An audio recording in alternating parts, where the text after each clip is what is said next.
नमस्कार। आपका स्वागत है मेरे YouTube चैनल आर के स्मार्ट स्टडी पर। तो आज की वीडियो में हम पढ़ेंगे मानव उद्भव या मानव का कर्मिक विकास। यह जो टॉपिक है यह इतिहास पढ़ने के लिए पहला चैप्टर है और यह टॉपिक पीसीएस परीक्षा, लोअर पीसीएस परीक्षा, आरओ प्री एवं मेंस के लिए अत्यंत ही महत्वपूर्ण साबित हो सकता है। तो चलिए शुरू करते हैं। मानव का उद्भव। मानव उद्भव हम सभी को पता है, मानव का उद्भव वानर से माना जाता है। मानव उन स्तनपायी जीवों की जाति का था जिन्हें प्राइमेट कहते हैं। तो प्राइमेट होता क्या है? प्राइमेट स्तनधारियों का वह समूह जिसमें वानर, लंगूर, गोरिल्ला, चिंपांजी आदि शामिल हैं। प्राइमेट से ही 240 लाख वर्ष पूर्व होमोनॉइड का विकास हुआ। जो प्राइमेट समूह है उसी से होमोनॉइड का विकास हुआ 240 लाख वर्ष पूर्व। होमोनॉइड 4 पैरों पर चलते थे। इनमें पूँछ नहीं होती थी। जैसे हम देखते हैं बंदर, लंगूर, इनमें पूँछ होती है, लेकिन जो होमोनॉइड थे उनमें पूँछ नहीं थी और इनका शरीर बड़ा था। इनका जो दिमाग है वह होमोनॉइड से छोटा होता था तथा इनमें हाथ का विकास कम हुआ। होमोनॉइड से होमोनिड का विकास हुआ।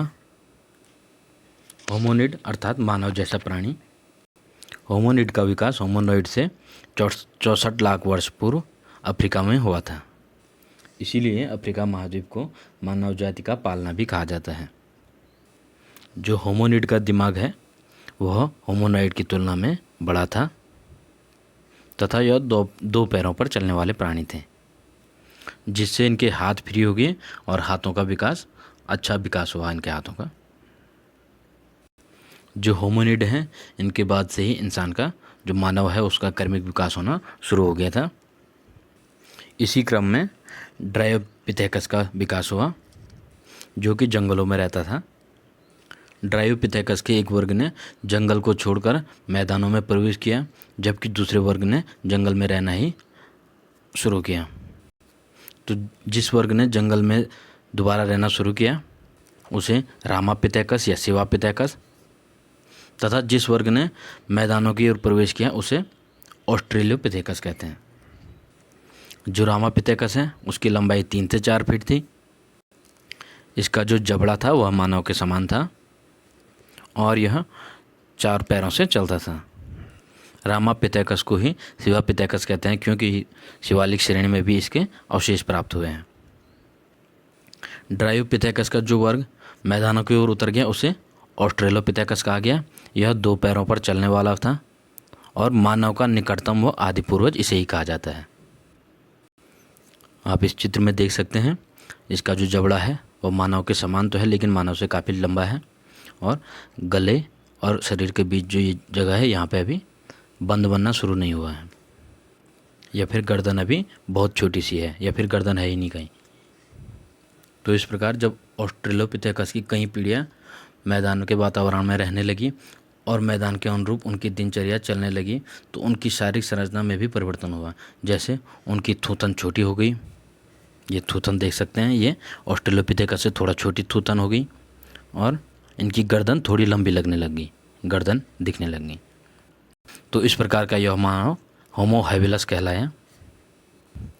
होमो हैबिलस ही पहला मानव था जिसने हाथ का प्रयोग से औजार बनाना सीखा। इसे प्रथम कारीगर या स्किलफुल मानव भी कहते हैं। लेकिन अभी भी मानव के कमर और सर के बीच हल्का सा बैंड है, इसलिए वह झुककर चलता है। होमो हैबिलस के बाद मानव एक सीधा खड़ा होकर चलने लगा, जिसे होमो इरेक्ट मानव कहा गया। देखिए यह मानव सीधा खड़ा हो सकता था, इसलिए इसे होमो इरेक्ट कहा गया। आग की खोज का श्रेय भी होमो इरेक्ट मानव को जाता है। होमो इरेक्ट को 2 अन्य नामों से जाना जाता है, पीकिंग मानव और जावा मानव। होमो इरेक्ट को पहला तकनीकी मानव भी कहा जाता है। होमो इरेक्ट के कई वर्षों के विकास के बाद निएंडरथल मानव बना, जो कि समूहों में रहने लगा। निएंडरथल एक संवेदनशील मानव था क्योंकि उसने दाह संस्कार और समाधानों की शुरुआत की। और निएंडरथल मानव समूहों में गुफाओं में रहता था, तो इसने गुफाओं में चित्रकारी करनी शुरू कर दी, इसलिए चित्रकारी करने वाला मानव भी निएंडरथल है। निएंडरथल के बाद क्रो मैग्नन का विकास हुआ। क्रो मैग्नन को मानव का सबसे नज़दीकी पूर्वज कहा जाता है। क्रो मैग्नन को ही प्रारंभिक पूर्ण मानव भी कहा जाता है। क्रो मैग्नन मानव ने जब एक संस्थाबद्ध जीवन शैली का आरंभ किया तो वह मानव होमोसेपियंस मानव कहलाया।